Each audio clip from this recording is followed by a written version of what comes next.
3:33 as I press play. My spirit guides wouldn't let me rest. So here we go.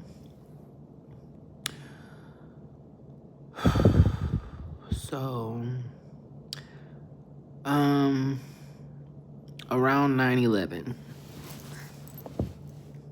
I was in like the 7th or 8th grade. Needless to say, my mother dated this guy who I never liked. Probably would have never liked any man other than my father, which I didn't even all the way care for him because of how he treated my mother. Needless to say, another story, another day. Let's stay focused on the topic. So the guy who my mother was dating, my spirit would just keep me away from him. My spirit just would be rubbed the wrong way, you know? And this was before I ever knew about my gifts. This was before I ever knew anything about really who I was or why I had these dreams. I used to have dreams as a kid as if things actually already happened. And I would wake up thinking that it already happened, but it didn't.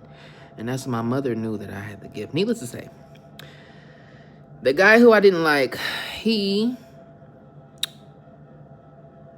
wouldn't marry my mother. I don't know if it was because of me. Needless to say, he wasn't supposed to be there, okay? So if you got anybody around you right now and you feel some type of way about them, it's like maybe it's your spirit that's telling you something about them that your mind probably juggles back and forth, because maybe they are a good person, maybe they are it's a benefit to have them around or whatever the case may be. But when you're dealing with the spirit, you always want to go with it and not against it. If it's something that's rubbing your spirit wrong, if you feel a form of danger, if you feel a form of just I don't like them and I don't really have a reason, that's your spirit talking to you.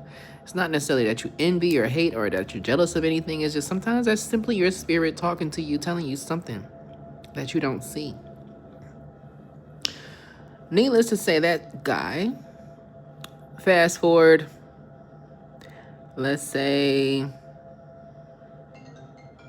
18 years later, my brother turned 20 years old.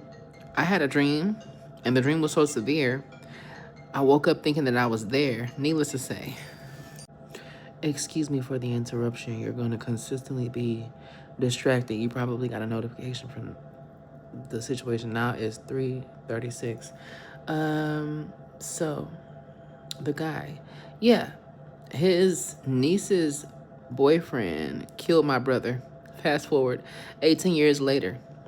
A lot of times we don't always understand it, but the more that you have discernment, you'll figure it out. This message was for someone. Y'all stay safe out there.